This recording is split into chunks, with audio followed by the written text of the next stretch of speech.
پوری دنیا کی طرح پاکستان میں بھی کورونا کے وار جاری ہیں، مریض بڑھ رہے ہیں اور افسوس کے ساتھ کہوں گی کہ اموات بھی بڑھ رہی ہیں۔ کچھ لوگ اس کا ذمہ دار حکومت کو ٹھہرا رہے ہیں، تو کچھ کہہ رہے ہیں کہ اپوزیشن اس کی ذمہ دار ہے، کچھ کہہ رہے ہیں کہ ہمارے پاس اتنے وسائل نہیں ہیں اس لیے یہ کنٹرول سے باہر ہو رہا ہے، تو کچھ لوگ کورونا کو ماننے سے انکاری ہیں، اب تک وہ انکار کر رہے ہیں۔ جبکہ حقیقت کیا ہے؟ حقیقت یہ کہ خطرہ سنگین ہوتا جا رہا ہے، مسئلہ بڑھتا جا رہا ہے۔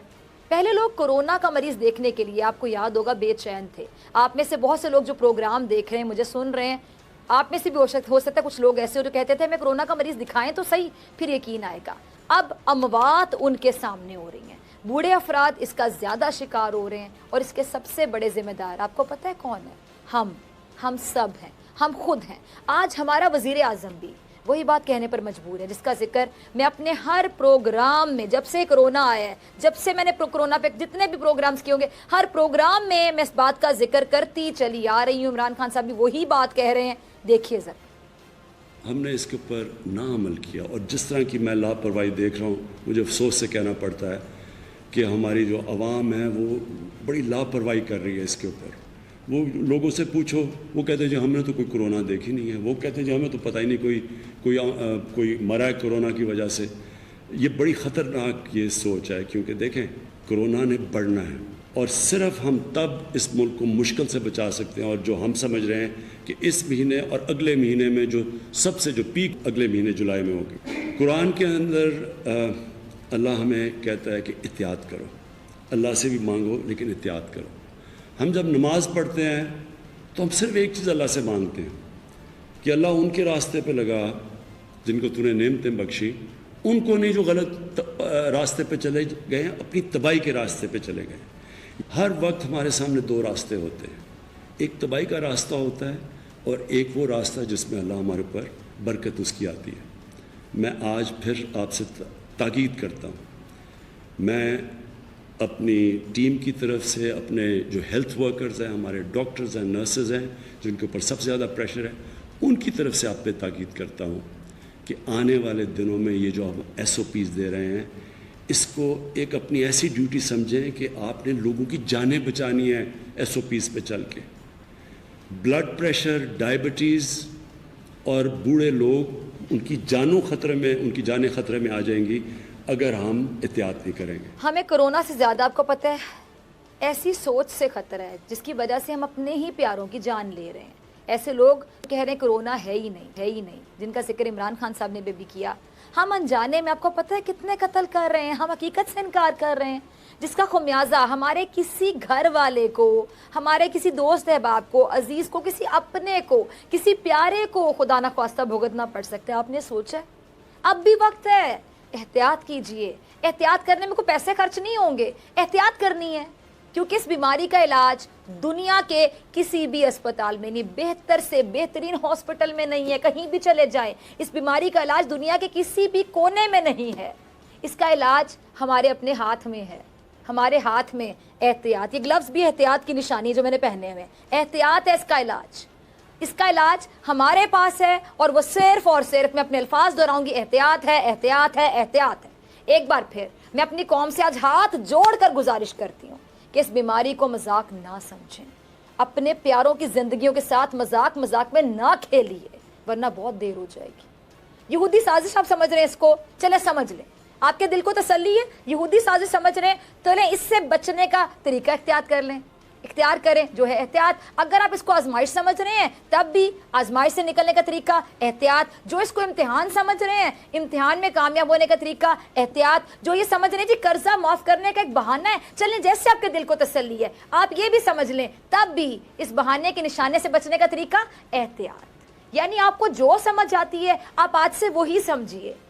اس چیز کو سمجھنے کے بعد اگلا سٹیپ کیا؟ احتیاط کیجیے۔ اس لیے خدا کا واسطہ ہے، اس بیماری کو آپ جو بھی سمجھیں، جو آپ کا دماغ سمجھتا ہے، جو آپ کی عقل سمجھتی، سمجھیے، لیکن احتیاط تو کیجیے، مذاق نہ سمجھیے، اپنے اور اپنے گھر والوں پر رحم کیجیے۔